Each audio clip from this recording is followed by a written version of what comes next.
All right. Let's make sure that this is actually working properly. In either case, the clock has started as far as that goes. So, yeah. Can I hear myself? Yep, I can hear myself. Great. We're good. Happy Sunday. You knew it was coming too. Or I said it was several times. Yeah. I oh really? Yeah, that would do it. Yeah, wow. It's been a while since I've done these, I guess. I mean, the last time I live streamed according to my channel was when I started the newsletter, and obviously that was a bit ago now. I'm still enjoying doing that. I have a couple things that I'm working on. The one I'm writing right now is I was writing something about The Bride, and then I went to see Slanted, and I accidentally went into another screening of The Bride while I was trying to go see Slanted, and so it made me really think about those two movies in relation to each other, and they are extraordinarily different movies, but made me think about, like, are they meeting the moment? Like, is this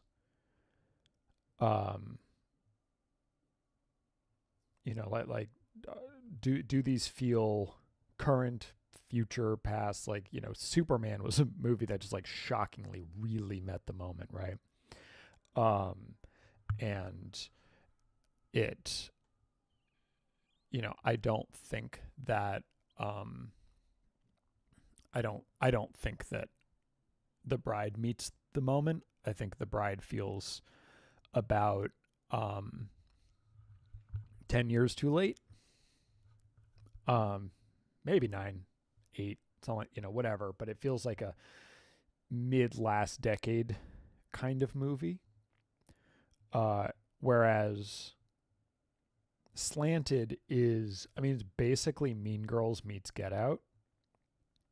And so in that sense, it is also about a decade old. But it has an interesting twist on sort of the idea that sort of comes in later into the film. And that choice, I think, makes it feel more relevant to the moment than, like, I mean, like, it's so like it's so Mean Girls that the mean girl has two friends, one of whom is just, like, super ditzy and whatever. Like, it's just it's not it's wearing it proudly. It's not, trying to be anything that it's not. I didn't like The Bride very much, but I appreciated it immensely, because it,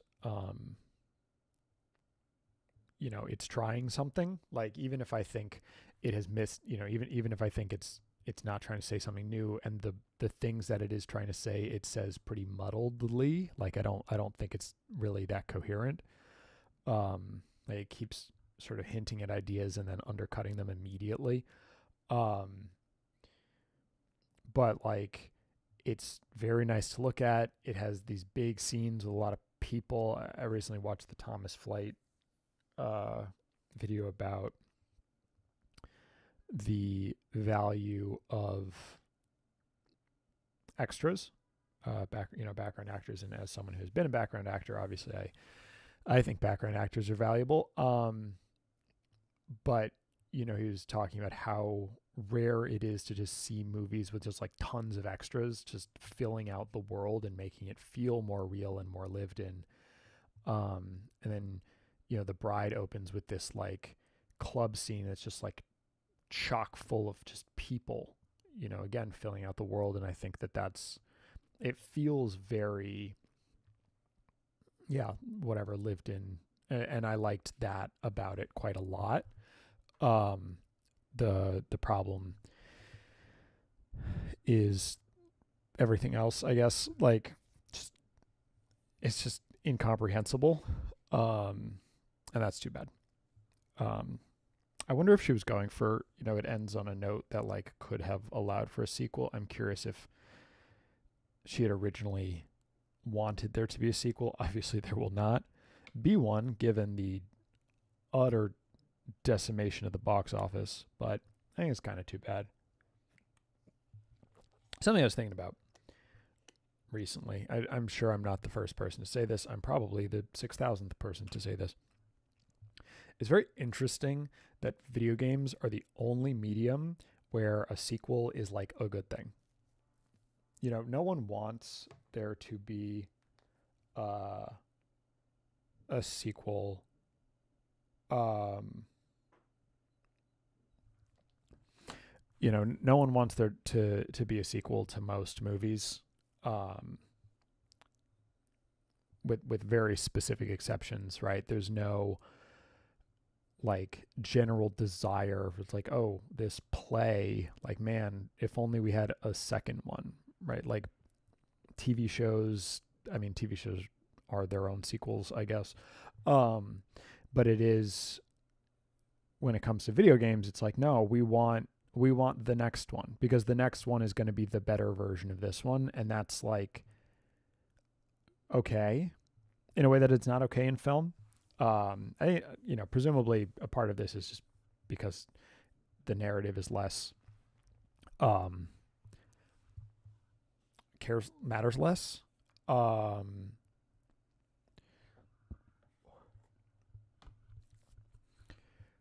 The hello. But yeah, no, obviously mechanics are the key piece, and so you want the tighter mechanics that a sequel would support. So yeah. What is the point where it becomes?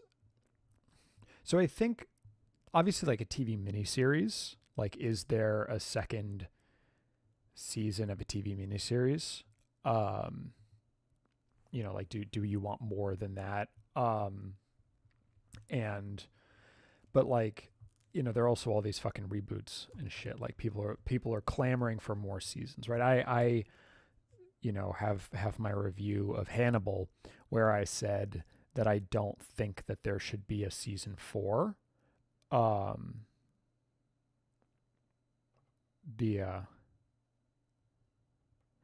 don't really think that's true. That movies aren't normally made with sequels. So when I say that, I'm talking about like studio movies, like The Mummy.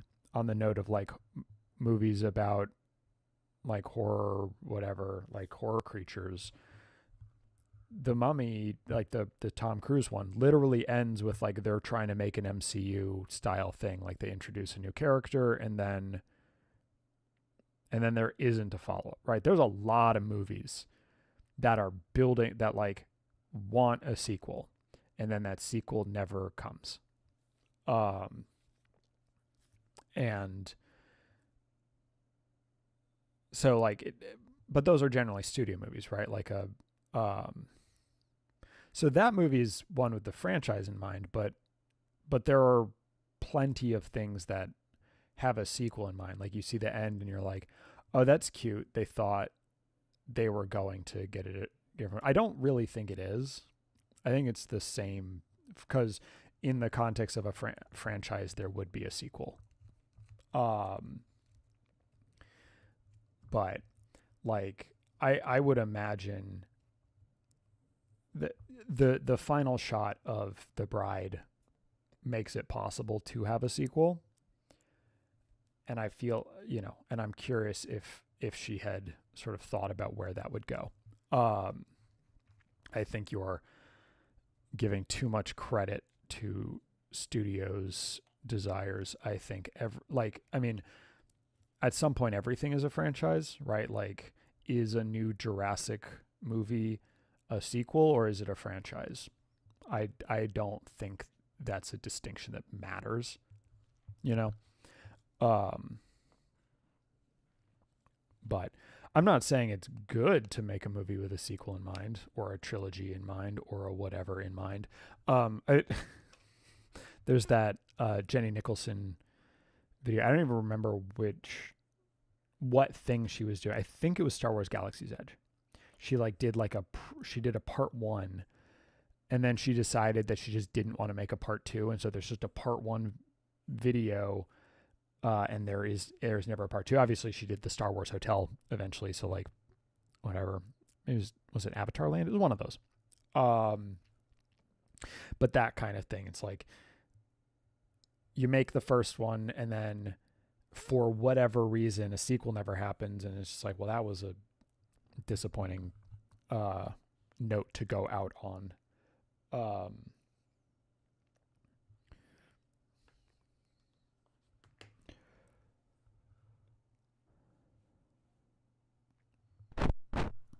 Yeah. I mean, whatever. Gaming is. I just started reading. Hello. I just started reading a book called "The Video Game Industry Does Not Exist," and unfortunately, well, yeah, I mean, you have like whatever Zatoichi, you have Flash Gordon, whatever. I mean, those are serials; those aren't movies per se. But like, yeah, you had, I mean, the Antoine Donnell series by Francois Truffaut. Like, there were definitely like here is a character. But I mean, sequels, the way we think of sequels are really from like the 70s, right? The 70s and the 80s, and like The Empire Strikes Back was really like the thing that made sequels the biggest thing in the world. Anyways, I feel like I was starting a different thought. Oh, right. Yeah. So I started reading a book called The Video Game Industry Does Not Exist, which is, honestly, it's kind of hard to recommend because it's a super academic text,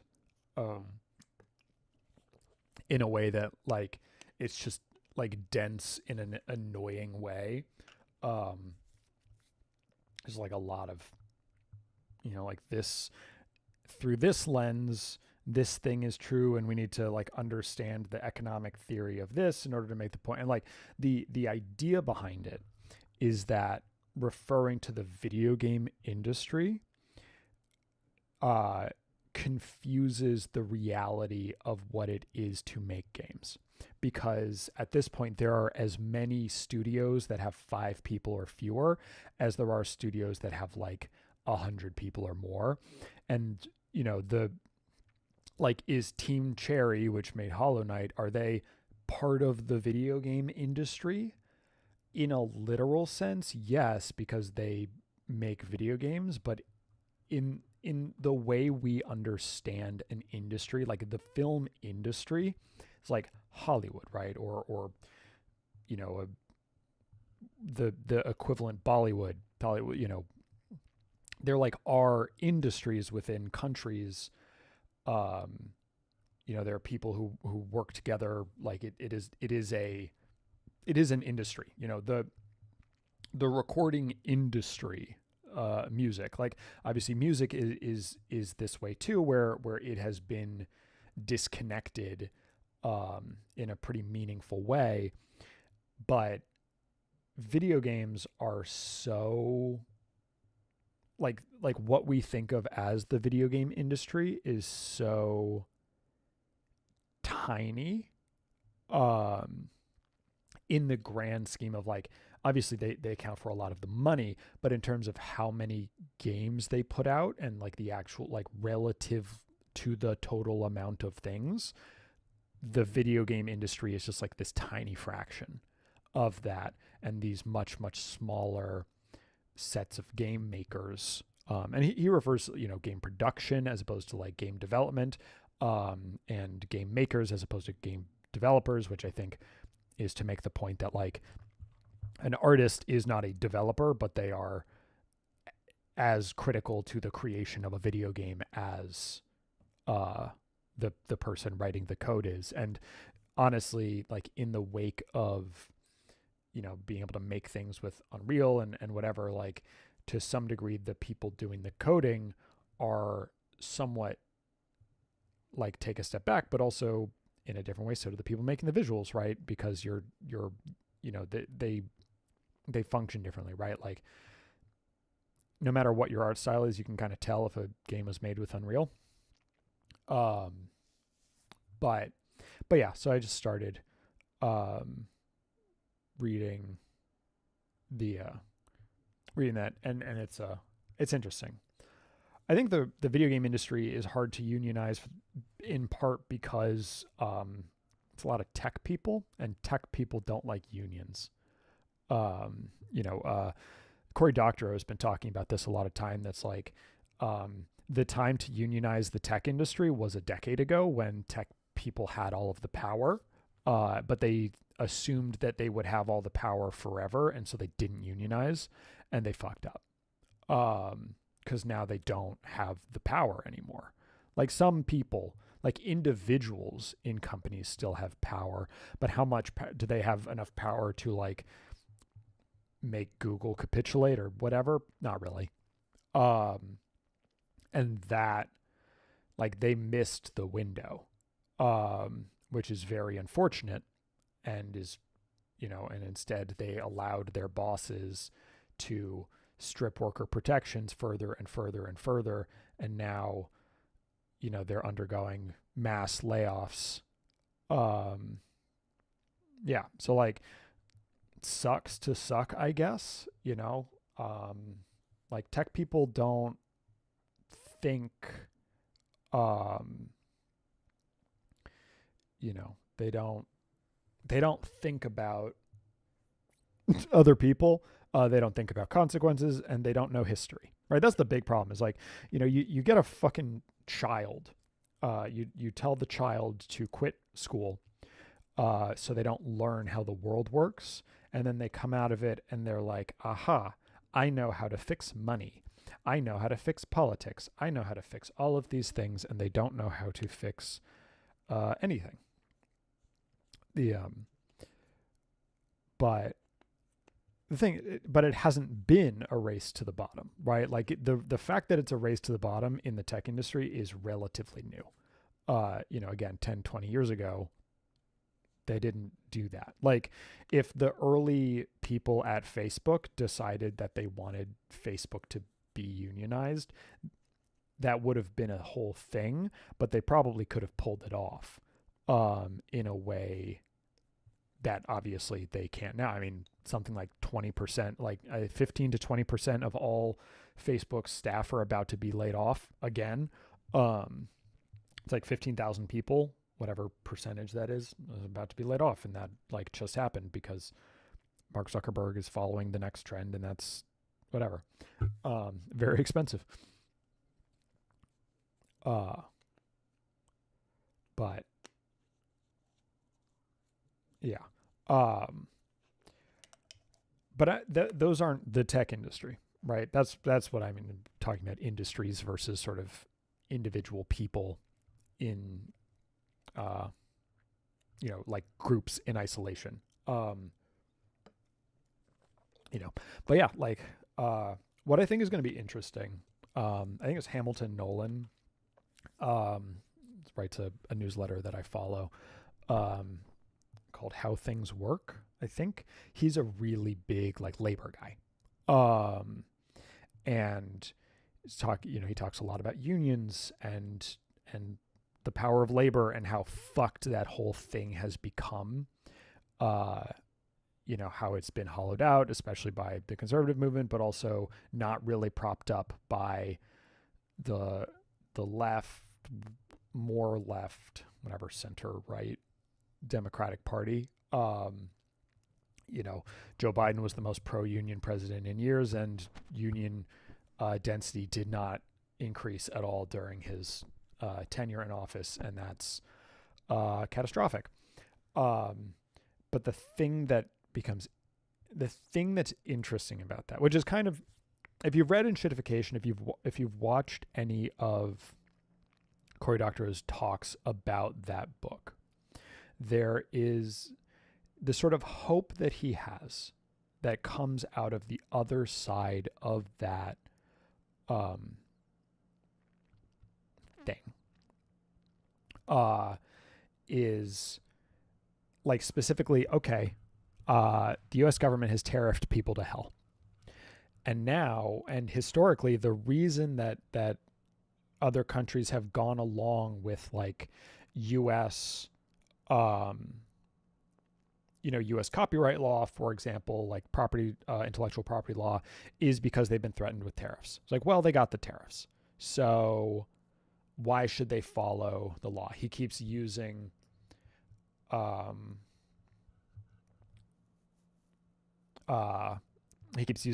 analogy. I think this is the right one. He uses a lot of analogies. The analogy of trusting someone. Someone saying we do this and we won't burn your house down, and then they burn your house down anyway, and you're like, and then they say, well, we're not going to do it again, or like they're in the current cases, like they're currently still like they just have the flamethrower pointed at your economy, and it's just like deeply stupid for people to keep going along when the first company to make it or the first country that requires Apple to just like open their operating, like, allows, forces Apple to like make their shit repairable or like, jailbreak iPhones, like allow all of these things, could make trillions of dollars, right? The first country that says, no, I'm going to just make like a thing like John Deere tractors, currently require you to do some like weird fucked up things in order to like improve them. And it's like, well, what if we didn't do that and we just made them have to give us the Switch, right? And then we sell the Switch globally, and like suddenly your country's bringing in just like obscene amounts of money from all of the other people who want to do that. Like this would be, Canada absolutely doesn't have the balls, but like Brazil could do it, right? Like it would need to be a country that the manufacturer would not realistically want to just give up, right? Like it couldn't be the Maldives or like Luxembourg, right? Like it couldn't be a country that's so small that, although Luxembourg is part of the EU, whatever, but like it can't be a country that's so small and has so little sway that it doesn't matter. But it could still do it. Canada should do it, but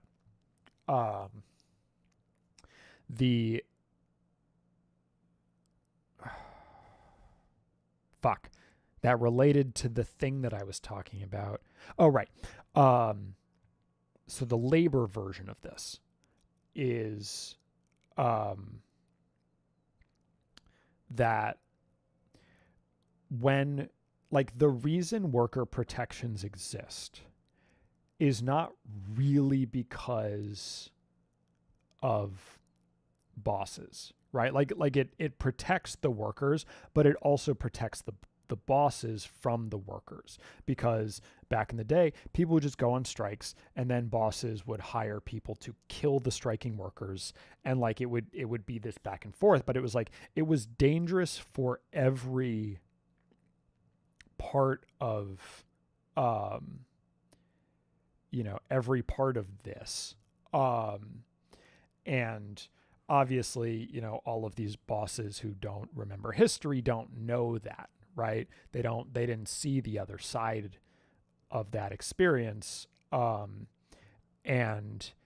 if labor protections are taken away, we could end up going back to a version of that period, right? Like we just go back to general strikes or,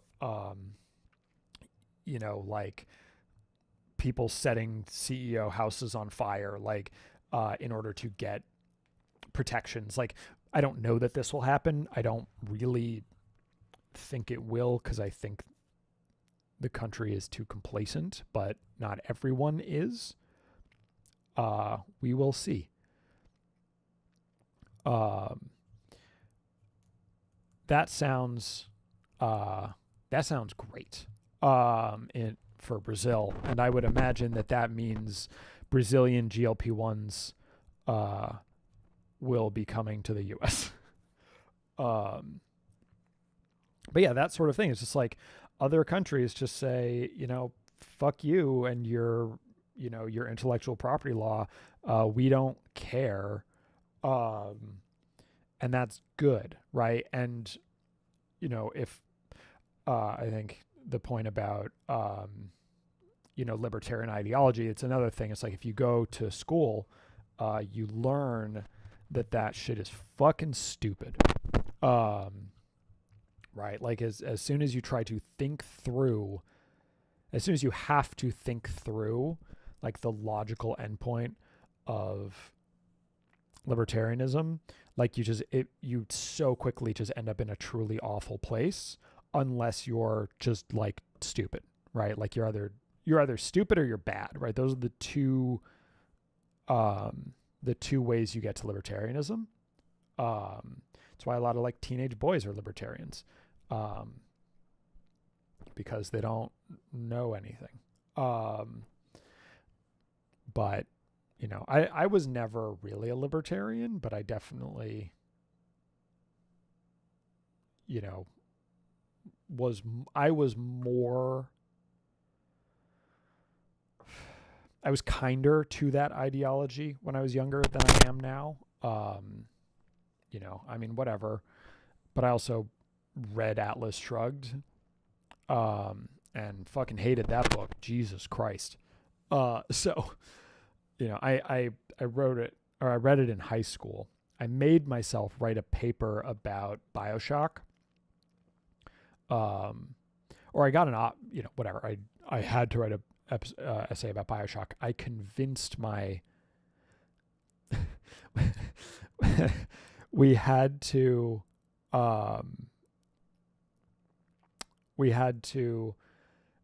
do have a transcendentalist experience, right? We were reading Emerson, and so people were like going out and like going to a lake and walking down a path and doing all of that Walden Pond stuff. And I said, what if I played BioShock and wrote about that? And he's like, what? And I was like, what if I sit in my basement and play a video game instead of going outside? And he said, sure, fuck it, why not? And I got an A on that paper. So, but reading that or playing that game then inspired me to read Atlas Shrugged. And I was like, I have to like do a book report essay thing on this, because if I don't, I'm never going to finish this fucking book, because a book is 1,100 pages and it's really annoying to read. There's like, I like basically stayed up a really long time. I didn't pull a full all-nighter. But like, there's like a 150 page thing, which is just a manifesto. It's just like a speech, which is just a straight up manifesto, somewhere between like 90 and 150 pages. And I got to that part of the book, and it's like John Galt is beginning to speak. And it was like 10 o'clock at night, right? Most of my family had already gone to bed at that point. And I was in Florida visiting family, and I was sitting on a couch out in the living room, because that's where I had to sleep. And I looked and I was like, oh, this is going to be long. And I I flipped ahead to see precisely how long this was going to be. And it was whatever. Maybe it was more like 100 pages. I don't think it was a full 150. I remember that he says, who do you think I was talking to for the last 3 hours? So yeah, let's say 100 pages, something like that. And I was like, I just have to I have to finish this in one shot, because if I don't, I'm not going to pick this fucking book up again, because this is so obnoxious. And for those, whatever, 90, 100, 110 pages, whatever it is, it is just a like ideological statement that is just at what you've been reading for the previous 800 pages. It's like this book is really just this manifesto, and then a bunch of bullshit before, and then a little bit of bullshit afterwards. Not that the manifesto isn't bullshit, but it's like everything is in service of putting this manifesto into a book. And yeah, it's like 1,100 pages. And I will say, to its credit, it's readable. Like it's not unpleasant. Like the prose is not unpleasant. The ideas are unpleasant, but like I was able to get through it, right? Like I'm honestly having more difficulty reading this book on the video game industry than I had reading Atlas Shrugged, and I definitely am much more interested in the ideas of this book I'm reading. It's just, again, not super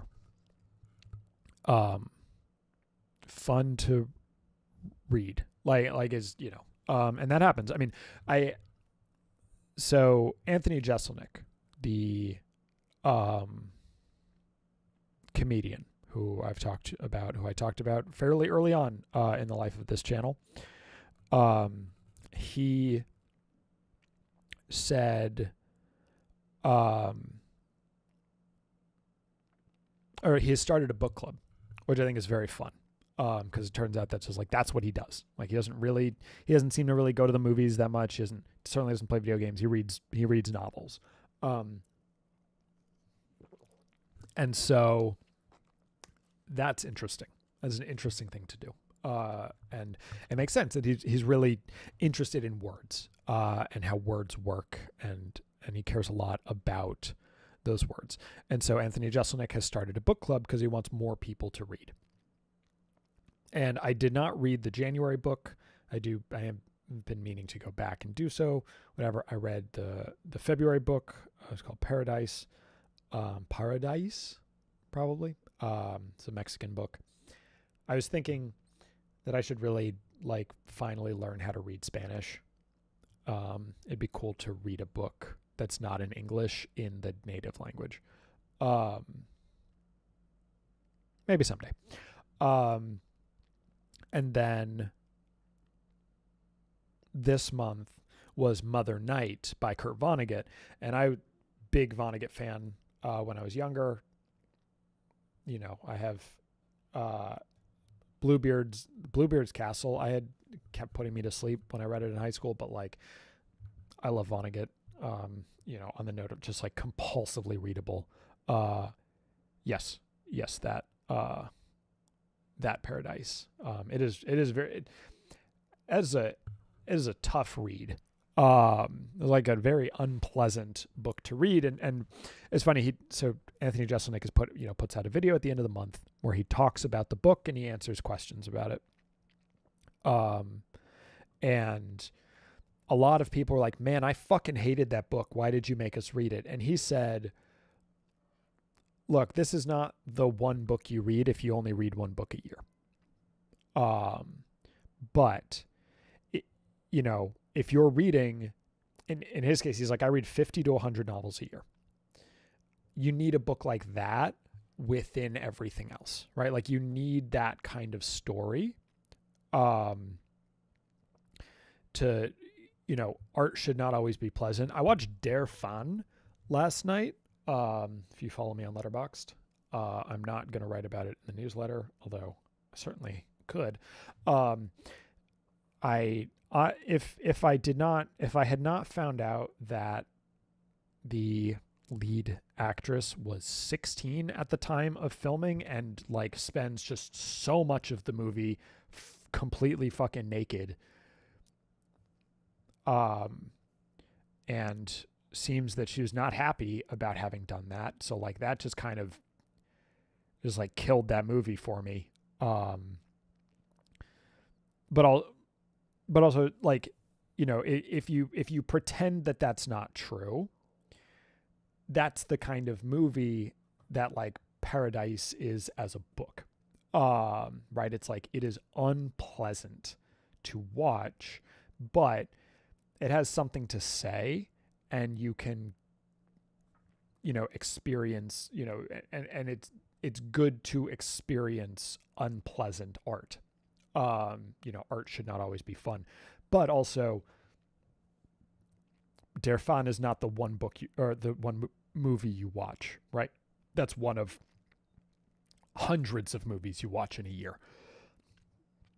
And that's when that is effective.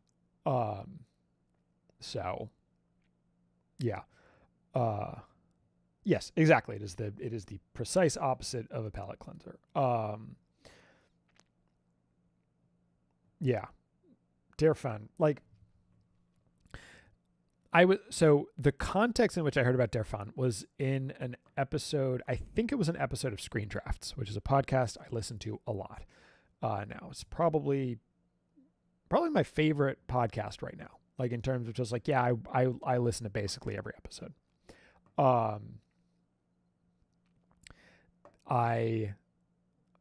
There's a, you know, I've dropped off most of my podcasts at this point, but I do listen to that one consistently. And you know, we're talking about, I don't remember what it was. Maybe it was like, you know, horror of 2024, internet horror, maybe it's internet horror. And I don't remember if Red Rooms got played or if it was discussed in the Discards or whatever. But someone was like, honestly, you know, Red Rooms is just like, you know, it's repeating what Der Fan did 40 years prior, and it's just like, and less effectively. And that's just like, whoever the fuck was that said that, dumb person. Just like, that's a dumb thing to say, because it like, you can only say that if you like watched Der Fan like 40 years ago and just forgot what it's about, because it's just not, they're such radically different movies that are trying to reflect radically different things. Like, you know, unsettling movie about parasocial relationship, I guess, like if that's all you remember about Der Fan is that it's an unsettling movie about a parasocial relationship, like, okay, sure, I guess. But like, that's not even really what Red Rooms is about. You know, like, she's not doing what she's doing because she's in a parasocial relationship with this guy. She's trying to find out something about him so that she can do the right thing, ultimately. And also she's just like, whatever, super internet pilled, blah, blah, blah. But like, that's not what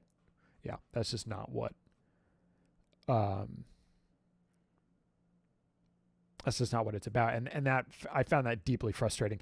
And anyway, in Der Fan, so I'm just going to tell you how the movie ends, or what happens. So whatever, girl is in love with this pop star. And she like shows up at like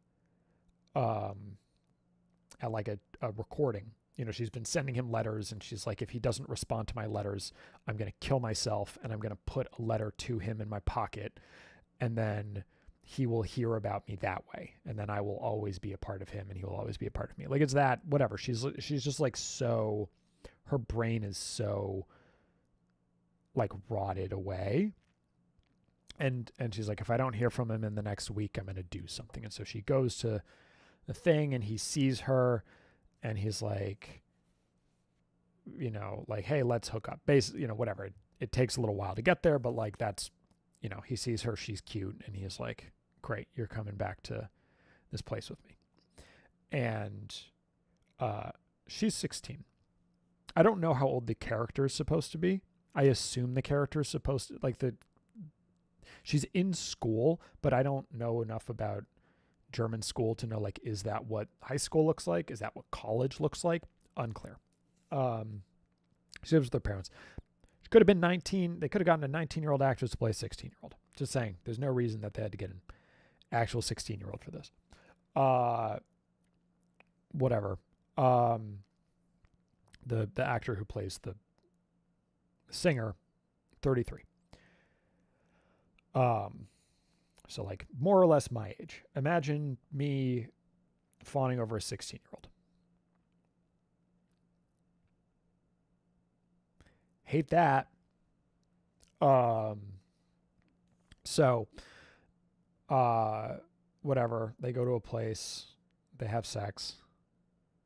And then he's like, I'm gonna leave. And she's like, but I love you. And he's like, I'll call you in a few weeks. And then she kills him.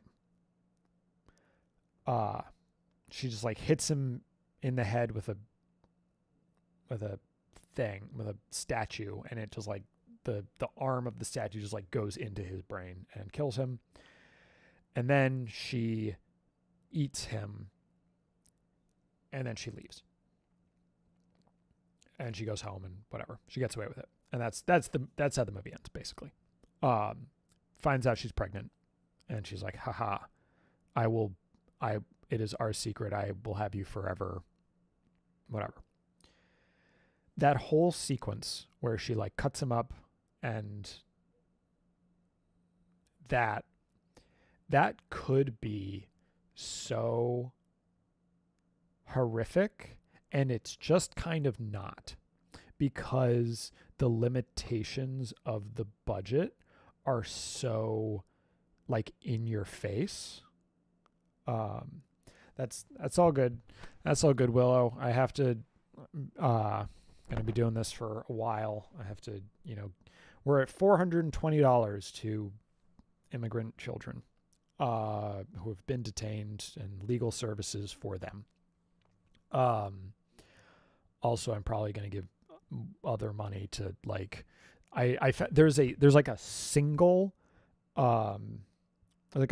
charity that does like medical work in Iran. So I'm going to give some money to them also, because,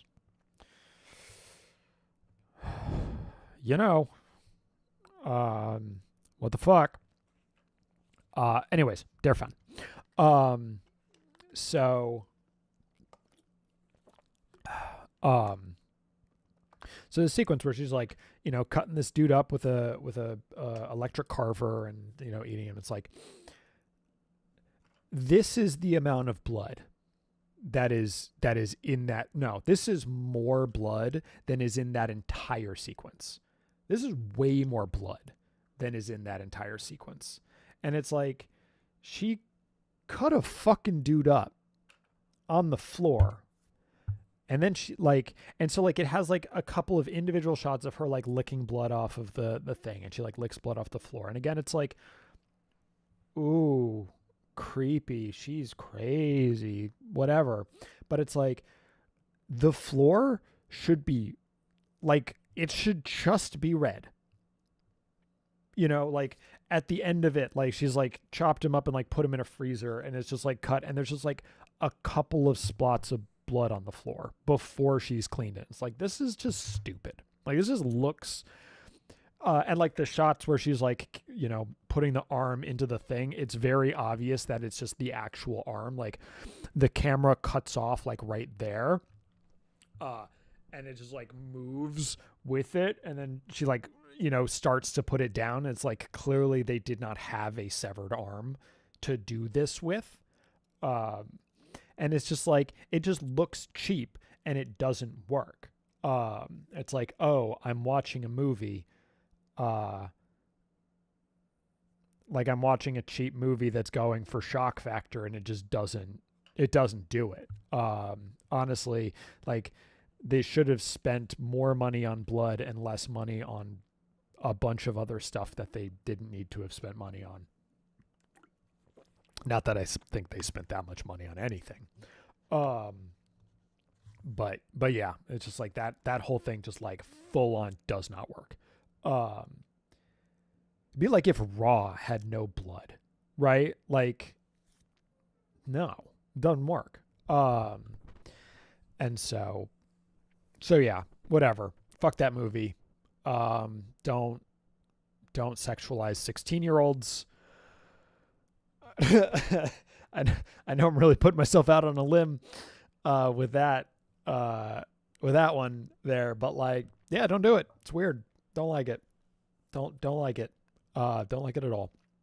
I don't feel good about the fact that I spent like a lot of time just like seeing a naked child and not knowing. I was like, how old is she? And I like looked up her age. I was like, okay, she must be like 17, like going on 18, and like Germany in the 1980s. I don't feel good about this, but fine. It's like, no, she's not even 17. It's like, just not that 17 isn't a child, but just like, I don't know. There is a difference between 16, 17, 18, right? Every year makes it a little less awful. Hate it. Just fucking hate it. Whatever. Never going to watch it again. Don't have to. I didn't have to the first time, but oh well, that's life. We do things. We do things sometimes, even though we shouldn't, or whatever. Part of me was thinking, is like, oh, you know what? I could just, maybe I should like just read my next review. I can just do it now, and then I can just clip this and upload it later. Because it, like, you know, I haven't done the audio version of or video audio version of the Romeo is a Dead Man video review. So like, maybe I should just do that. I'll do that in a little bit. But that would just be like, that would be convenient. Just kill two birds with one stone. I'm unfortunately not done writing the next one. Otherwise I would try to do that also. It's also one of the shorter ones. So, you know, people coming into the middle of it doesn't matter, in precisely the same way. My mom said she did not get my latest issue of it, which is weird. The next one, so I talked about it for a little bit at the beginning of this, but that's fine. It is about The Bride and Slanted, and how they do and don't meet the moment, like the political moment. So, you know, they just, the Bride feels like it's like 9 years too late. I know Willow really liked the movie, but like politically, I feel like it's 9 years too late. And Slanted intentionally feels old, like it's literally Mean Girls meets Get Out, but from the opposite perspective, which I think is interesting. But like, and so in that sense, it also feels pretty old, but there are some interesting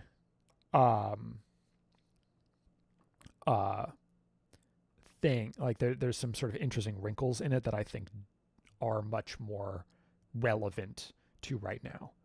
I actually think The Bride has a lot to say. I just don't think it does a good job of saying it. But is that does that matter? Like I appreciated The Bride a lot more than I expected to.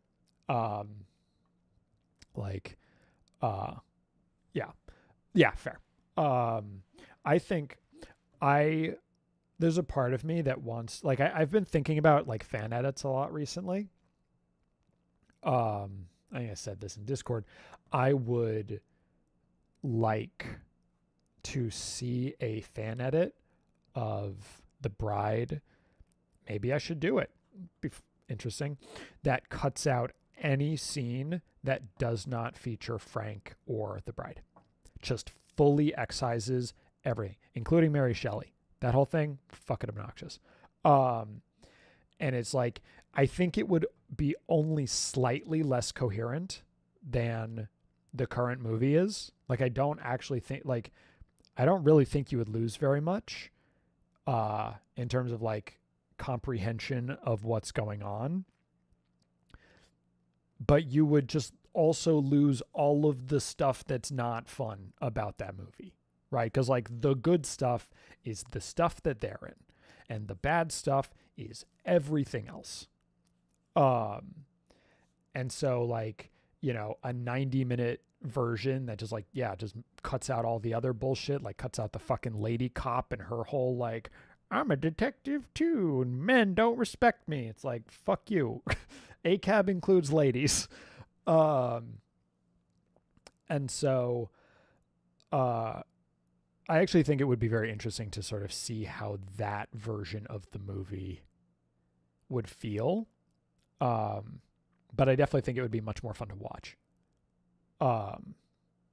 Because there is a lot to like. Like I, you know, and there's still some stuff between the two of them that doesn't work, I think, maybe even a lot, but like but there, you know, it has interesting ideas and it does them in an interesting way. It's very pretty. I just got so bored with some of that other shit that they threw in there. Anyways, the important thing is that the world is hell.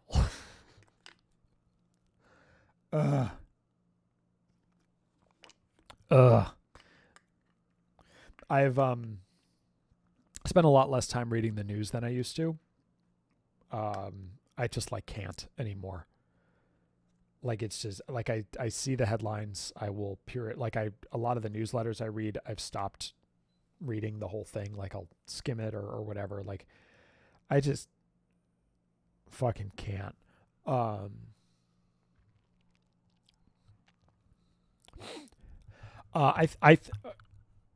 I think that Kill Bill is better as one movie. So I didn't watch the whole bloody affair, but I functionally did because I watched the two of the movies back to back on just like a random Saturday, and the Crazy 88 sequence was in color on the Japanese DVD, and someone uploaded that onto YouTube. So like we watched the thing, switched over to YouTube, watched the color version, and then went back to the full thing.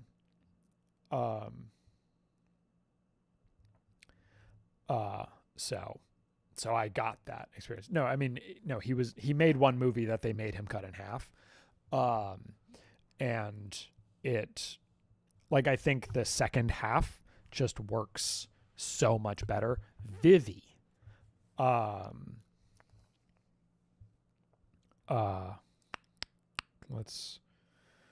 Let's look at what that is. Vivi.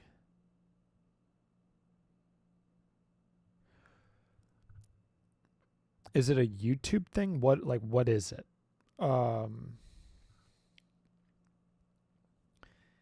Vivi. Vivey?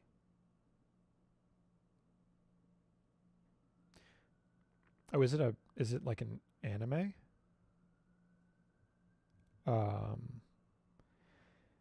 Vivi Fluoride's Eye Song? Ah, yes, this thing that you gave 4.5 stars. Yep. All right. I'll add this to my ever-growing list of things. Cool. Add to watch list. Dope. Yeah, no, I think the second half of Kill Bill is much more effective, not as its own movie. Like if you're watching it in context with part one, it doesn't feel nearly as just sort of like slow. Like, and you know, it is much more character driven, but like the characters are the characters you have feelings about because of the first one. And, you know, if you watch them like 2 years apart, it doesn't work nearly as much. I think like it just feels like one movie. And is 4 hours even that long anymore? Or I guess it's like 4.5. Movies just keep fucking getting longer. Um, yeah, yeah. I'm not gonna watch the Fortnite thing though. I don't. I don't care about that. I don't need to watch it. I don't want to, and I'm not going to. Jeez. Ugh. I was talking to people and I was thinking, I wonder, maybe I should try shaving my beard. I haven't done that in an extremely long time. I'm just kind of curious what it would look like. So I might do that at some point soon. Just like, just to see, like how, because it used to be if I shaved, I looked like I was in my early 20s. I'm curious if that's still true. I mean, it probably isn't. The first time I experienced an intermission in a movie was a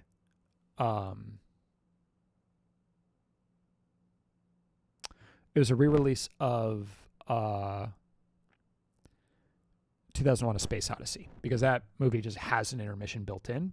The second time was at a screening of The Seven Samurai, which has like a 5-minute intermission. Like, so it was a print, and literally there's just 5 minutes of just like an intermission screen in the middle of it. And then I guess it's happened 2 of the times I saw it. RRR has the built-in intermission, and excuse me, I think I saw it 4 times, and I think 2 or 3 of them had intermissions, and the other ones did not. I mean, it's not like it's very long, but like it's not that much longer than like Avatar 3 is. How long is RRR? No, I don't remember anymore. What a great movie. You know, 185 minutes. It's shorter than, like it's actively shorter than, the way of any of the Avatar movies, I think. So, at the very least, The Way of Water and Fire and Ash. Like that's long, but it's not that long anymore. I have heard that it's fairly common in Indian cinema to have intermissions, that like a movie is sort of meant to be like a show. It's like, they're all at least 2 hours and 40 minutes plus an intermission. Like a lot of them are over 3 hours. Like I look at what's playing near me, and I see a lot of Indian films, I see that there are a lot of Indian films, and every single one of them is like 250, 310, whatever. And I just don't like, I never want to watch a movie that's that long. Like unless I know that I want, like, I'm going to see the Odyssey, whatever fucking length that movie ends up being, right? Like, hell yeah. But if I'm going to take a chance on a movie, I'm not going to take a chance on a 3-hour movie. I'm just not going to do it.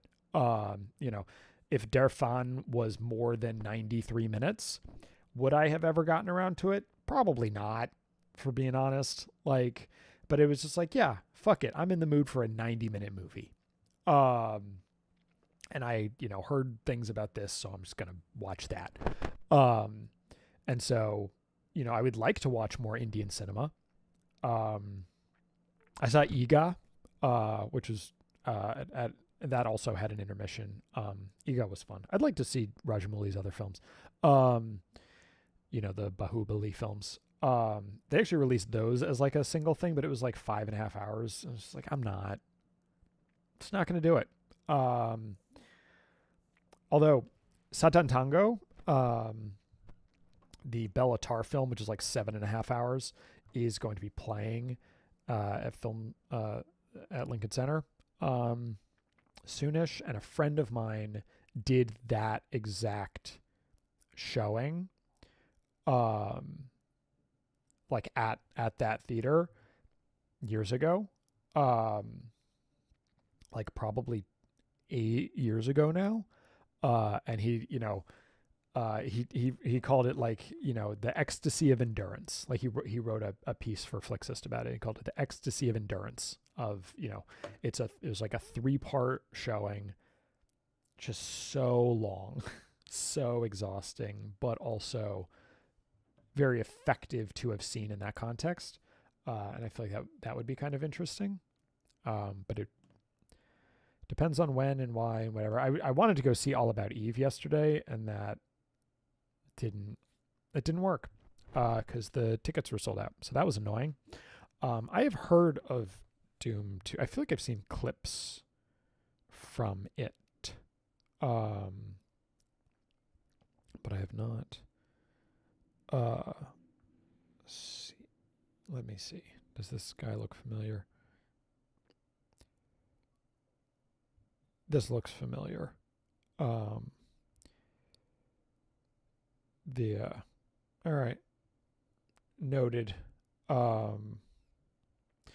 just want you to know, Willow, you gave Doom 2.5 stars. So just, and you didn't heart it. Doom 2, you gave 3 stars and hearted. But okay. Fair. Hello. Yeah, so I watched Lord of the Rings trilogy in 2 days. And did I do it in 2 days or did I do it in 1 day? I think I meant to do it in 1 day, and then for whatever reason it just like wasn't a thing that I could pull off. Show my activity. So it was on July 3rd, 2025. This is why I keep logs of everything. June, July.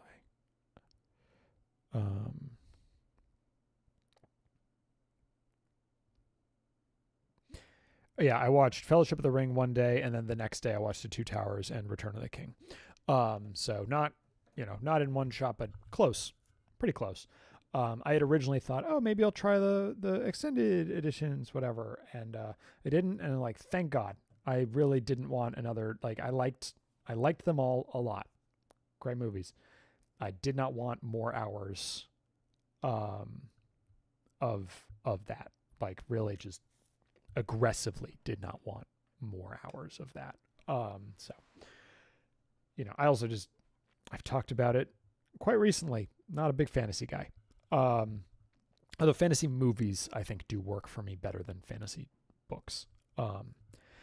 There's a lot of fantasy manga, and I've been reading some, a little bit more of that. I have a question about comic books for other people.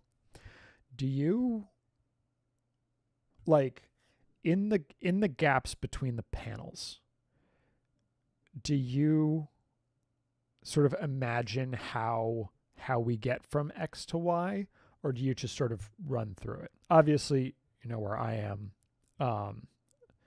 but I am kind of curious. That's nice.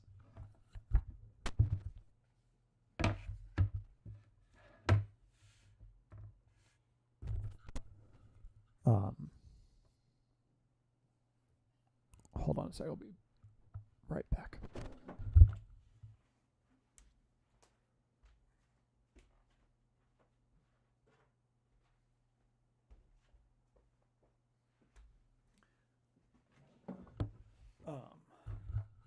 Yeah.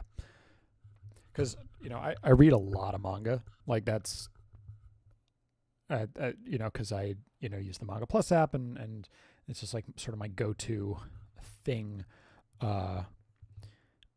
these days. And I was just thinking about, like, yeah, no, there's really, whatever. I don't put anything in between these moments, right? It's just here, here, here. Um, but I never felt like I needed to, which I think is different from like books. Like with manga, I've never really. No, I think it is. I think it's the aphantasia that is the reason it happens. But it's interesting because yeah, it never occurred to me in the way that like with books, it's sort of like, man, I just have no fucking clue what anything like, because I know what stuff looks like because it's been drawn, right? So like, and so the fact that I don't have like sort of in my head like a movement between A and B sort of doesn't matter in the same way, because I still like I have visual context for the thing. I am going to create an intermission sign. Why is it make the background black? I want the background to be black.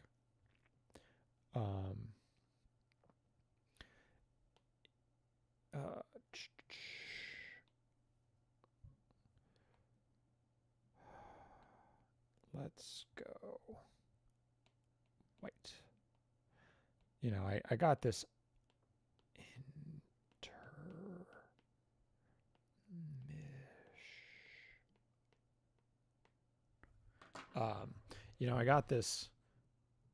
I got this iPad, right, and I don't use it very often. Fuck. So I was like, oh, I can just write intermission in case I feel like getting up. I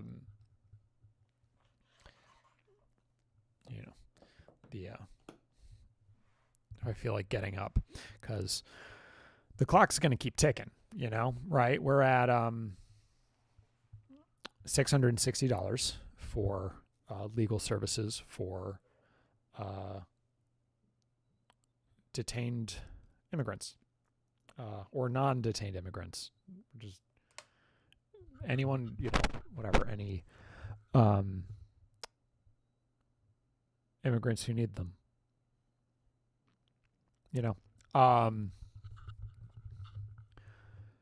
but I am hungry. I'm gonna just grab a thing to eat for a second. Hold on.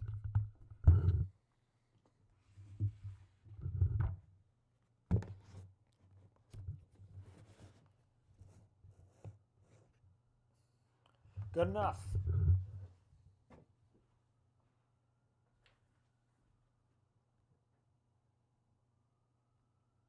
Good enough.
All right.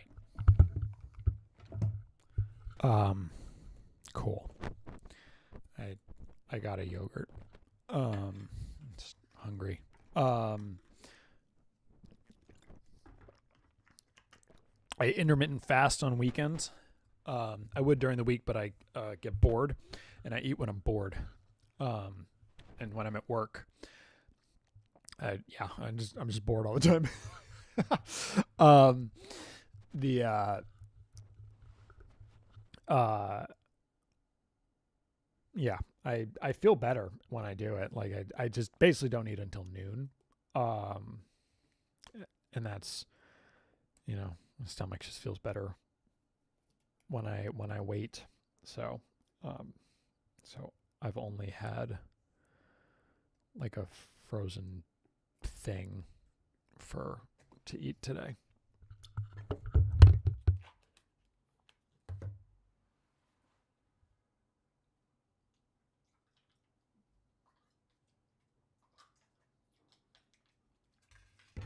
Didn't need that image on the internet.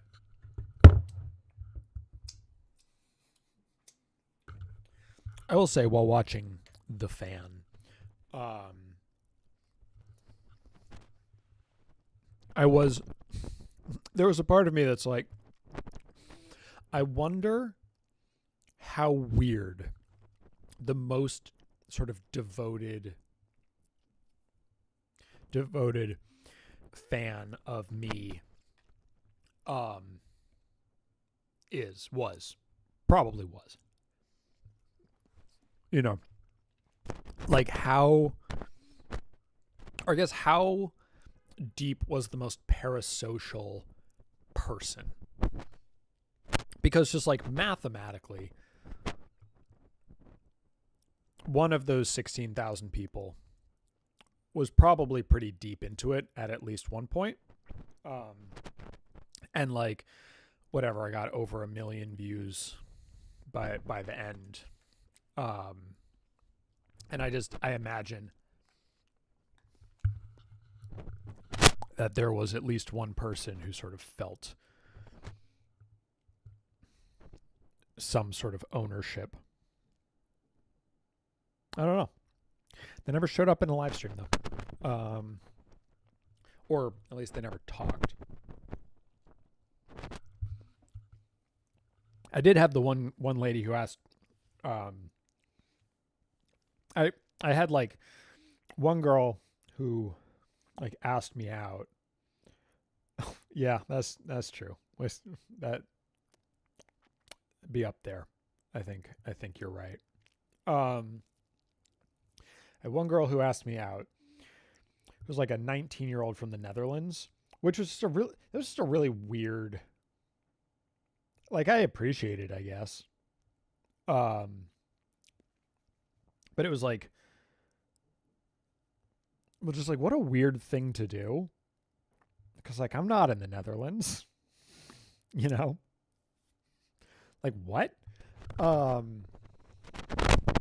I guess that's how I could have gotten my EU citizenship.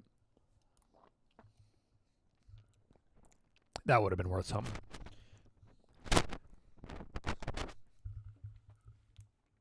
And then I had a different lady reach out to me and be like, hey, I've been thinking about what your lips taste like. And I was like, that's aggressive. As an opening line.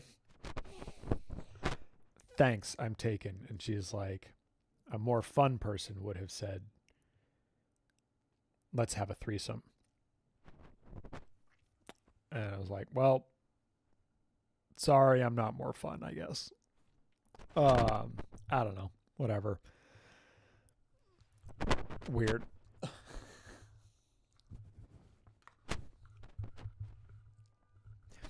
And then there's like the retainer thing. And so those are the three weirdest interactions. Like those are the three weirdest interactions I think I've had. Other than like, I've definitely, mentioned before the like 17-year-old girl who was like asking me for writing advice. And I was like, that's kind of an annoying thing for anyone to do. Why did you tell me you're 17? Just why add that information? So this was 5 years ago because I was 29 at the time, which I know because that is the age difference in that song by Demi Lovato.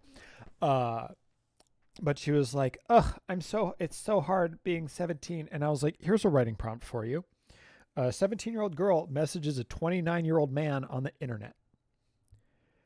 What is the lot? Like, just play that out. Just play out that. Where is the version of that story that ends well for anybody? You know, like, weird. It's a weird thing to do. Yeah, I mean, and whatever, like, I have parasociality with people for sure. Which mostly, like, I don't have this sort of like, oh, this person is my friend thing. I have definitely had, I feel like we would be friends. Not like immediately, but it's like that person's personality, I think, would mesh with mine in a way that I think we would get along. Not in a way that's like, I'm going to make that happen. Like, I'm not going to put any effort into like being Patrick Willems's friend. But I do think if for some reason Patrick Willems and I were at the same party, that like we would have stuff to talk about.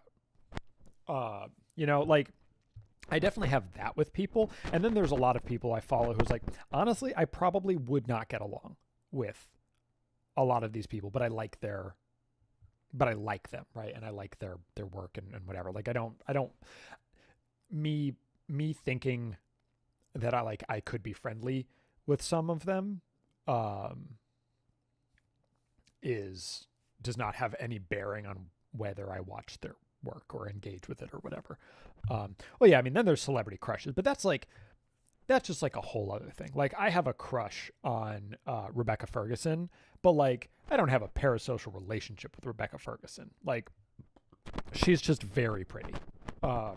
And so it's like, ooh, she's pretty, right? Like that is as deep as that goes. There are people, again, who take that to extremes. And that's bad, but like, you know, we all have crushes. And I don't think there's anything deeper in that inherently. Yeah. I get crushes all the time, which Danielle does not appreciate, but you know, whatever. You can't stop yourself from finding someone attractive. You can stop yourself from doing anything about that. And that's the important part, right? Like, you're like, oh yeah, they're cute. Great. End of that, right? So yeah, I not related to crushes because I don't have a crush on this person. I made a Gen Z friend, which is exciting because I wanted a Gen Z friend for a long time because I have believed that my sort of vibe would mesh better with like a Gen Z person than like a Gen X person. And I think I have confirmed that is true. It's a shame that I am old compared to all of them, but I do feel good about having that be confirmed. I do not think there's a difference between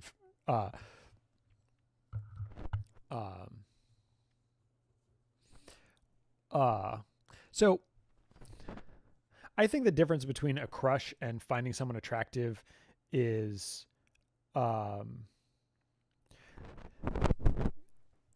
thing about your wedding, Willow, is that everyone knew each other and I just didn't know anybody. And I, you know, if I drank, I think I would have been the life of the party. And I would have been very chatty with all the people. But, you know, I was there, Werner was there, whatever. Us olds fucking hung out. And that was fine. Also, you're British. Does that matter? I don't know. So I think like in the case of, say, Rebecca Ferguson, I call it a celebrity crush. I do not think about Rebecca Ferguson ever. Like, unless I'm like, oh yeah, she's in Silo. But like, like if I'm not thinking about her work, I'm not thinking about her. An actual crush is someone you think about more, I think. And that doesn't actually happen to be very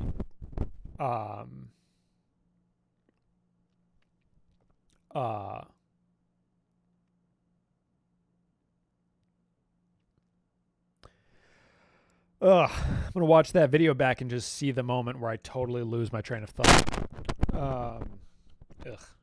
What was I talking about?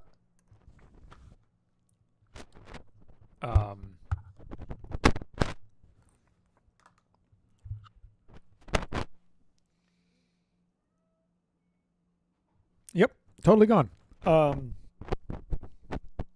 It probably is a moment, right? It's like probably like fucking watching Memento. Just like that moment where the guy just crushes. I was talking about crushes. So like a crush as in someone I think about after. Like I find plenty of people attractive. Like people on the subway, people in videos, people in movies, whatever. I'm like, ooh, they're hot. And then I might think about that for a little bit, right? Like someone I pass on the street is like, man, what a looker. And then I never think about them again beyond that. Hello, sir. I never think about them beyond that. But yeah, do I have like real crushes? No, not really, I guess. That is a difference. Isn't it? Like, I guess I have had crushes. Like every once in a while, but it's definitely not a super common thing. But I just think when people talk about celebrity crushes, they don't actually mean a crush. I think they mean just like, ooh, I want to go see Mary Elizabeth Winstead's movie. Mary Elizabeth Winstead was my celebrity crush, and then I went to see her off Broadway, and she was not good in it. and then my crush on her disappeared. It was just like, it's not a good performance. Fun fact about that.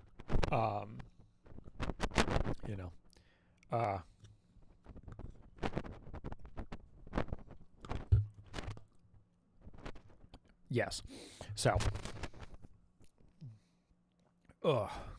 life. It's bigger. It's bigger than you, and you are not me. The lengths that I will go to. That is my go-to karaoke song. Fun fact: "Losing My Religion" by REM. That was the first song I ever 5 gold starred on Rock Band. Without needing to even see the bar. Right, there's like a mode where you could just like turn it off.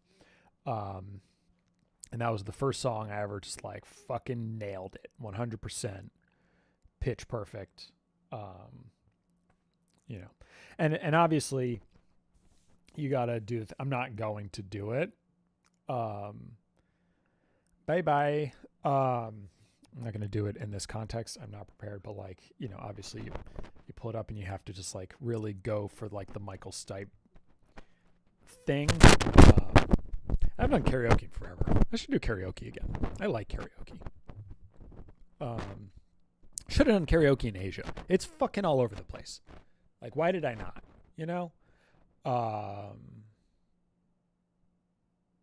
Right? Yeah. So I'm watching Physical Asia, the Netflix reality series, and big fans of the Mongolian team, and it's making me feel like I should go visit Mongolia and like do a tour in Mongolia. I think that would be fun or interesting. Fun and interesting. So that's something I'm thinking about now. I was not like, that was honestly never a thought that had occurred to me, but like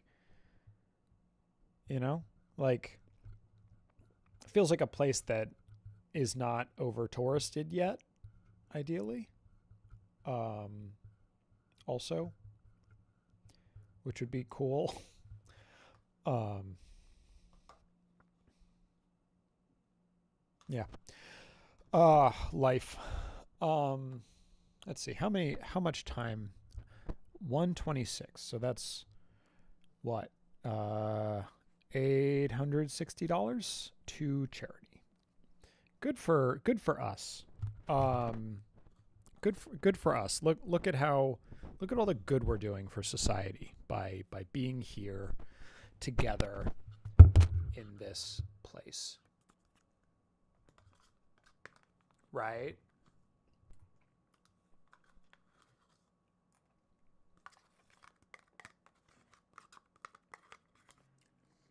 Yeah.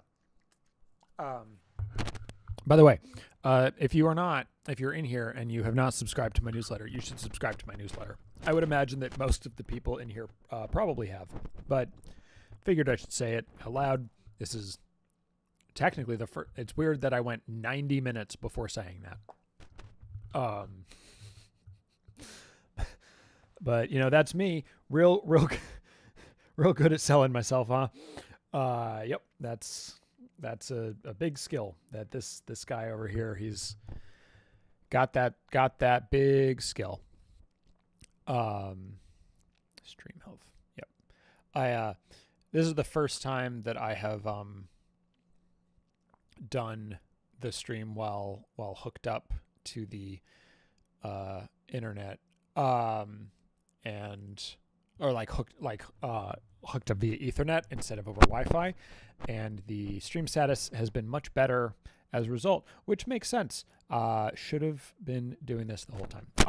So I'm not exactly sure which one. Like probably a couple different, but like immigrant justice for sure. But there are a few others that are like in that vein. That I'm looking into. I'm also going to give a little bit to the PCRF. I already donate to them monthly, but they need more. And then there's it's like ICRF or something like that, ICCRF, which provides health services to Iranians. Which obviously above average important right now. So I'm going to give money to them as well. Honestly, depending on how long this ends up taking, I may give $15 for every minute. Like whatever. We'll see. The thing about charity, I've talked about this before, but I'll say it again. The reason I make a point about giving to charity is, I'm sure, partially because I want people to love me and to think I'm a good person and whatever. But the actual reason is because it makes people feel bad about themselves that they don't do it. And then maybe they'll be more likely to do it. Like I want to model. There was an entire section of the Holistic Odyssey video where I talked about modeling behavior and how I don't really care about like the way I act is as much as possible based on sort of like the idealized version of like, this is how I think people should act. Like, this is the thing that I think people should do. And I am going to act in the way that I think people should, right? Like if I go to a movie, and I'm like really tall compared to the person in front of me and the person behind me, like I will shrink. Like this happens more at the theater than whatever. But like if the person in front of me is like, I will sort of be as tall as I have to be based on the height of the person in front of me. And like, I will like, I will literally wet my hair to make it flatter. so that like it doesn't bother the people in front of me, because that kind of shit bothers me all the time when other people like just have like fucking wispy strands of hair. It's just like it's irritating, right? Like there's just like a lack of awareness.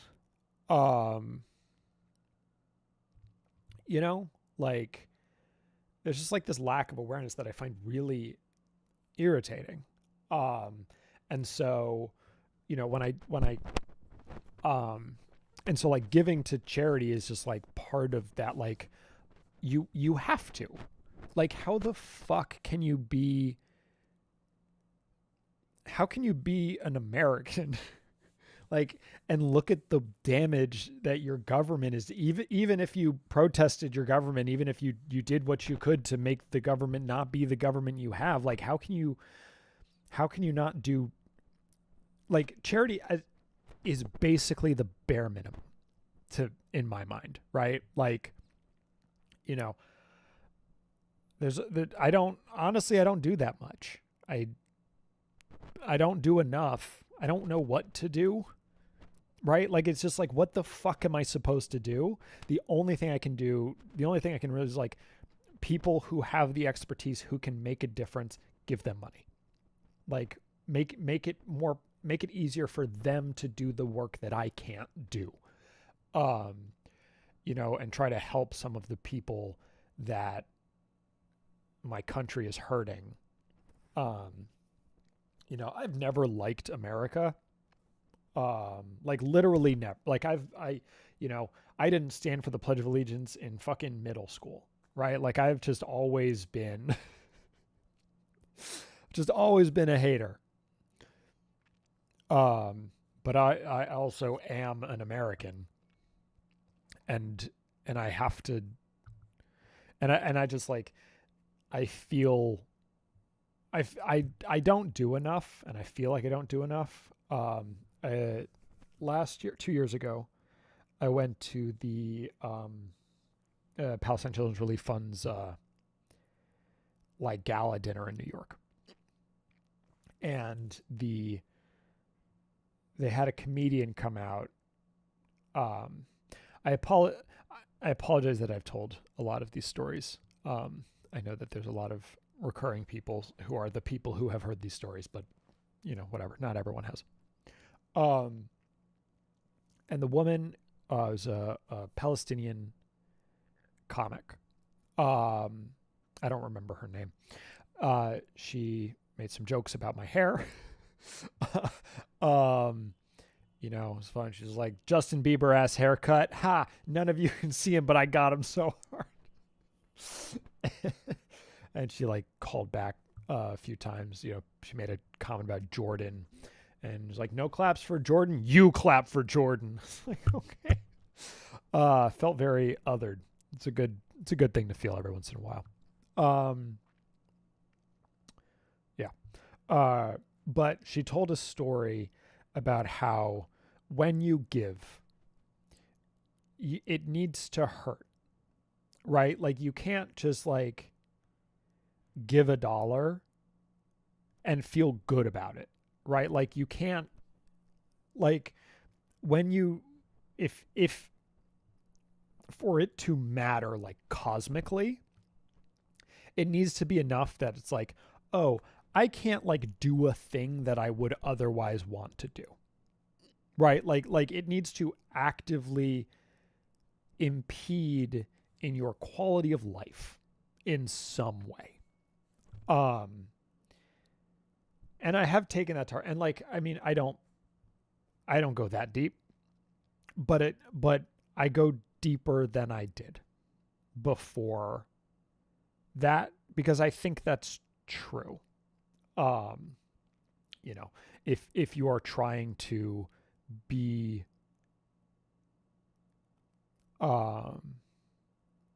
if you're trying to like actually do good and not just have the aesthetics of doing good.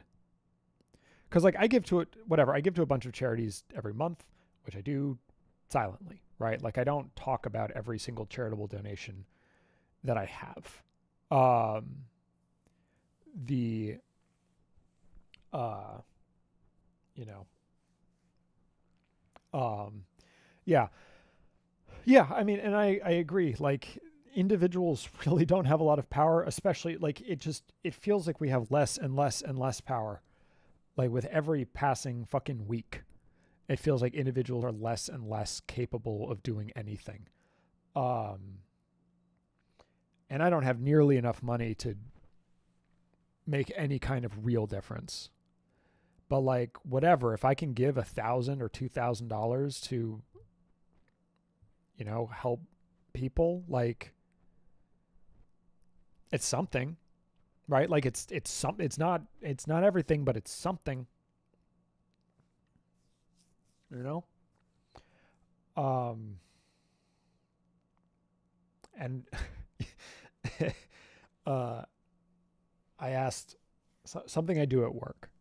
Um Again in sort of the spirit of trying to inspire other people is everyone on my team when they on their birthday I offer to give some money to whatever charity they suggest, like a charity of their choice, right? Like, and I get everything from the ACLU to I've gotten like New York based schools that have needed, have had like programs that needed funding to whatever. The one rule is they can't be racist. It's like I'll not give money to a racist organization, but anything else, fine. It's your birthday. I will do that. And I was talking to someone who's not on my team, and I was like, oh, what's what's your go-to charity? And they said, I don't have one. You're making me feel bad about myself. And I was like, okay, good. Like, you can do more. That guy makes more money than I do. He probably makes a lot more money. Now that I'm thinking about it, he probably makes way more money than I do. He absolutely can afford to give. He does kids, but even so, like he can afford to give, and he just doesn't. And that's like I've been talking a lot about like virtue signaling, thinking a lot about virtue signaling is like, that's what I'm doing to some extent. But I am trying to back it up at least a little bit. I mean, we're coming up on $1,000, which ain't nothing. But no, I mean, it's just like the state of things is so fucking horrible right now. It's kind of mind-boggling, right? Like how like I know how we got here, but how the fuck did we get here? Like how the fuck are we actually bombing Iran? Like it's so fucking crazy. And it's like, it's so funny. The funny thing is the way that like people on the right are like, wait, what? Like that, like, but you said we weren't going to go to war in the Middle East. It's like, yeah, he's a fucking liar. We've been telling you, it's been so obvious forever. It's been so obvious forever, and everyone who imagines that it's not is a fucking idiot, right? Like every single person who voted for Trump is a fucking stupid person. Period. Just like end of fucking story, right? It's like, but like that, they were stupid. They believed an obvious, open liar. And now we're fucking in another war in the Middle East. And it's so, like, I get that Kamala Harris was bad in a lot of ways. I saw a TikTok from a black creator the other day who's talking about his problem with black leftists, but specifically the sort of like never vote on never compromise, whatever, like the type of people who did not vote for Kamala and were like, nope, let it ride. And realistically, those people probably did not change the outcome of the election. So like, it's kind of more of a thought experiment. But his point was, the thing he has come to understand about deal making is that a compromise requires both sides to lose something. And if there is no deal, white people keep everything. Like, the billionaires keep everything. If you do, like, you're not comparing the compromise to your idealized version of the world. You're comparing your compromise to reality and what the people you're trying to compromise with currently experience. And so the compromise of the compromise is not, we want you should always push for the thing you believe in, right? Like, a communist who lives in California should vote for the communist candidate. Absolutely. A communist who lives in Texas should not vote for the communist candidate. And I think in a lot of cases, that is the way that they work, right? Like they work to further their cause, and in cases where they in cases where they have to compromise with the reality, they do so. But that idea that like the deal is not, you're not dealing against the two sides of the deal have very different incentives.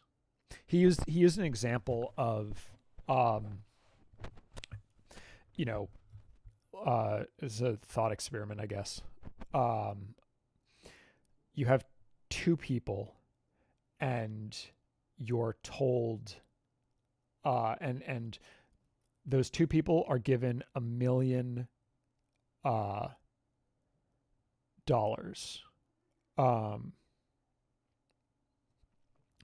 and it's like, you have to split this, and if you cannot come up with a deal, then no one gets any money. And so you have to split $1 million. And so one person says $500,000. Let's split it evenly. And the other person says, I want $600,000. You get $400,000. And it's like, well, that's not fair. And so at the end of it, the guy who would end up $400,000 richer says, fuck you. We're both getting nothing. But it turns out that the other guy had his own condition, which is, if there is no deal, you get $500,001. And that is how reality is, right? Like, the people in the arrangement do not have the same incentives. And people have incentives and that's the thing with the, sort of democratic leadership, is their incentives are to keep the status quo. Like that clearly, they clearly have decided that they like what is going I don't think that's true about everyone beneath them, right? Like I think there are increasingly, you know, senators and congress people and whatever who actually think this is bad and would love to make things better. But like Hakeem Jeffries, Chuck Schumer, Pelosi, like all of these sort of like top ranking Democratic officials clearly think that this is good, or at least acceptable. Um, and they have no interest in doing the work that would need to be done to, resolve it. Like, I don't think they lose on purpose per se, but I also don't think they care that they lose. Like, or rather they lose. Like, obviously they care very much if they win their elections because they want to continue to be a government funded healthcare, and all of that. But like, they don't care about the party, right? Because if they cared about the party, they would do something different, right? Because the Democratic Party,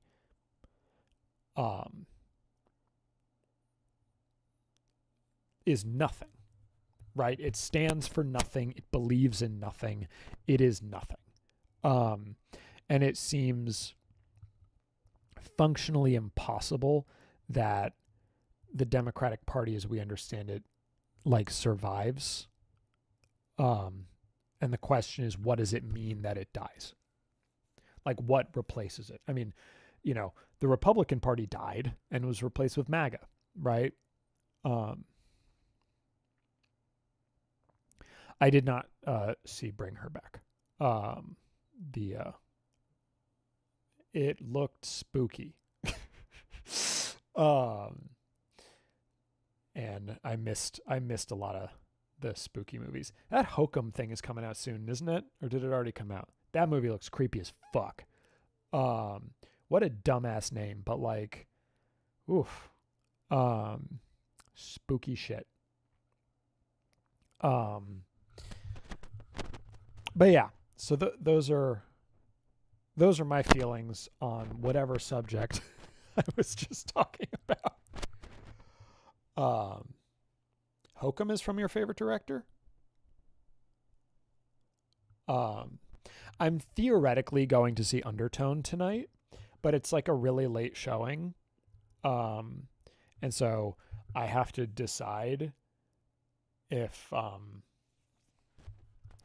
actually want to do that. Well, that's interesting. Was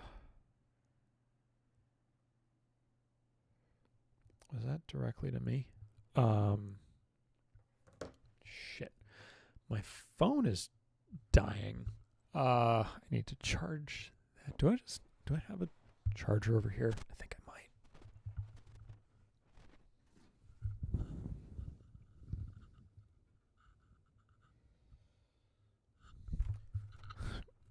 But behind the curtain, trying to avoid fully revealing what's back here. Not that it really matters.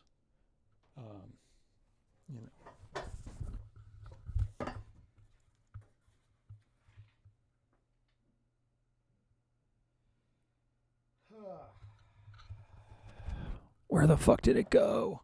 Guys, I had a thing and now I can't find it. Where is it? Someday I will learn how to like properly like take care of things and whatnot. Give me a sec. I'll be back in a moment.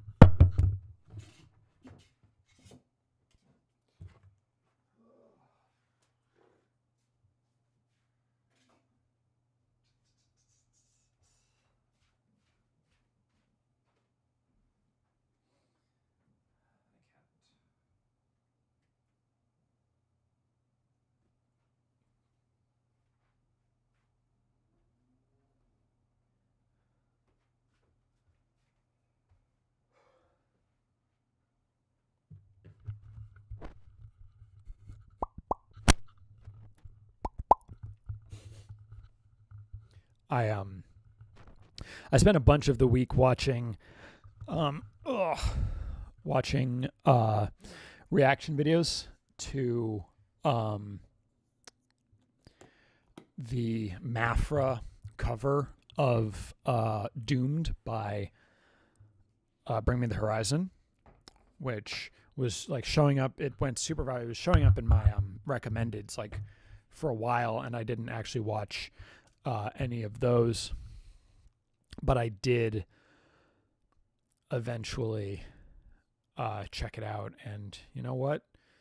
It's very impressive. She's got a great voice. I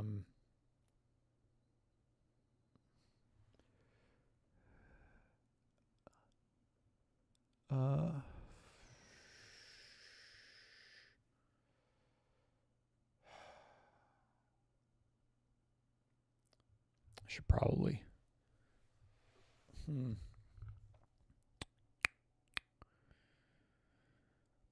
But yeah, it is interesting to see how it's like a single thing can kind of explode. Like there's one guy like Beastwick or something who is like the top comment on almost every single one of these things is just like, it's me again watching every single Mafra reaction video that exists. And like I am specifically only watching the ones that are like 12 minutes or longer, because the video is like whatever 5 minutes, and if the reaction is like 8 minutes, that means they basically just let it play and didn't have anything useful to add.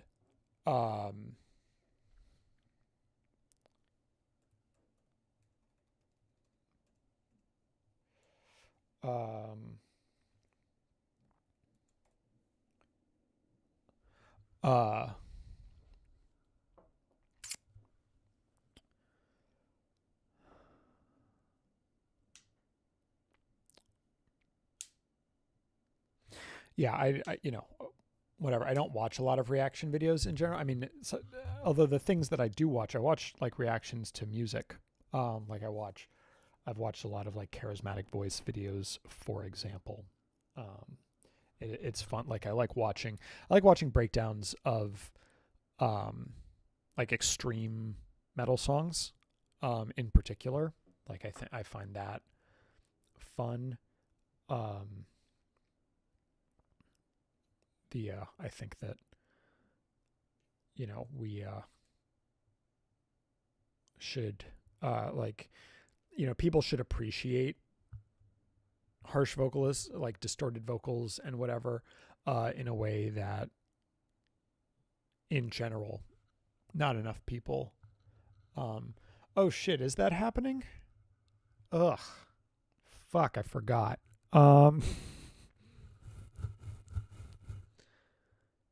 No, probably not. If I'm being realistic, I probably will not watch the Oscars, but I will watch but I will read the breakdowns of who won, because I am curious. I mean, I watched the slap. Like I was at like a thing and I watched the slap happen, and it's like, you know what? That was as good. Like is it ever going to be better than that? Like is it ever going to be like a more like holy shit experience than all of us, like the video suddenly cutting out and like going back and it was like, oh my god, I just got hit. Like that feels like sort of peak having watched the Oscars. So I think that yeah, I think I'm probably good.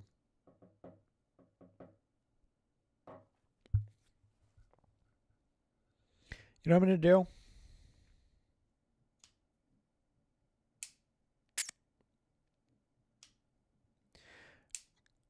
We're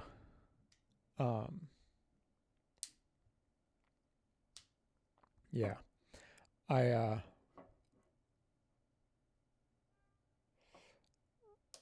Yeah, no, it's definitely something you want to do as a group, and I don't And I'm just like, Daniel's away for the weekend, so I'm just by myself. So it's like, I don't think so. Yeah, I think that instead of I'm going to make an executive decision that at 2 hours I'm going to stop this because I'm starting to run out of steam. However, instead of being $10 per minute, do like $17 per minute, and I'm just going to give $2,000 to,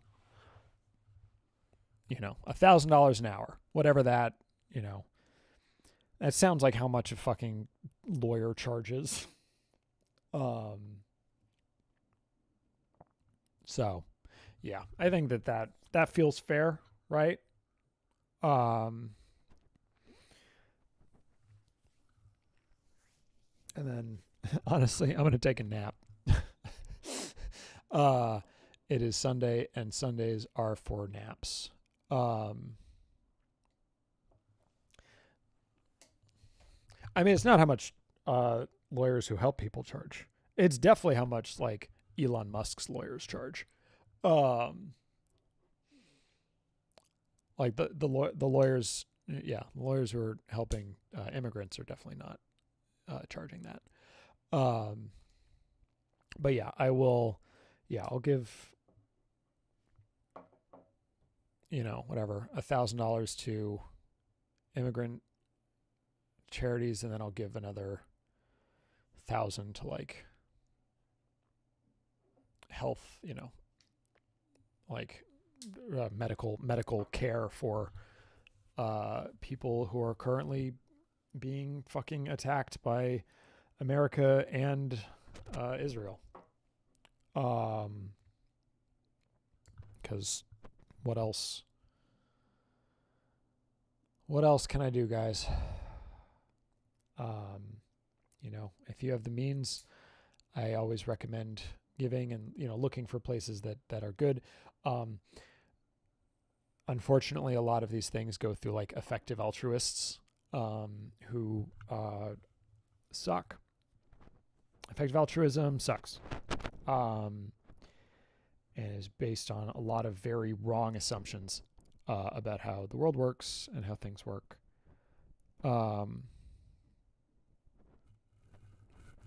Yeah, I mean, get involved in local politics, obviously, great. I mean, the mayor of New York, big fan of him. Very happy that he won, obviously. And we'll see what he is able to do. But like, honestly, even if he fails to do his, fails on his pledges, there is something to be said for just having like a human in office. Like, I don't like children, right? Made that very clear. But there's a video of Zoran giving like a speech, and like a child just like sort of wanders on stage and starts making noise. And Zoran is just like, we need to change the way we think about things. It's good to be different, and it's good to say woo at press conferences, right? And it's just like, that would annoy the fuck out of me if I saw a child came up to me while I was doing something. But like thank God, it's just like someone in politics is just like a guy who's just like a good dude, who's just like normal. He's just like a normal fucking guy who like does normal things, and it's so upsetting that that's a big deal. But like, it really is. Yeah, like he's just like, it's just nice to have, like, we've been so fucking burned by our politicians, but it's like, it doesn't have to be that way. And maybe that's like the biggest fear that the Democrats have of him. is that he just like shows that you don't have to be a piece of shit. You can actually just care. And that's, something something that everyone can just care. Just care about other people. Care about humans and humanity, right? Like, I spend so much time thinking about people now. I spend so much more time thinking about people than I ever thought about people before. Like, the AI thing is really just like, man, it has radicalized me towards people in a way that I never thought I would be, because I find people fucking annoying. But like, you gotta support people. Like, people matter. None of this other shit matters. And so that is, that's why anything is worth doing, right? Like, to some people, I am one of those people, right? Like, the things that I make, or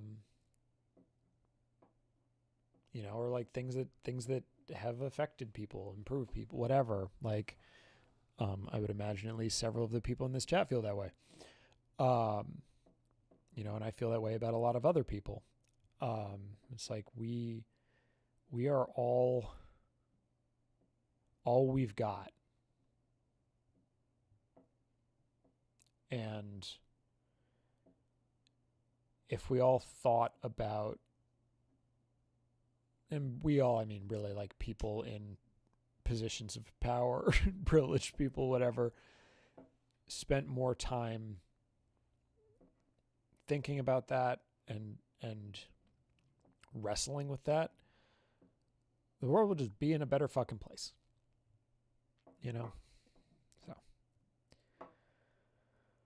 So I am going to be signing off there. Have a lovely holiday, folks. I'm happy to hear that. I will. Yep. So, kindness is punk. Talk about a movie that met the fucking moment. Superman, for fucking real. So yeah. All right. Take care, folks. This has been fun. I will be giving, I guess, a little bit more now that it'll have ended up being $205. So I will give $2,050 to charities. Thank you for being part of this. Bye-bye.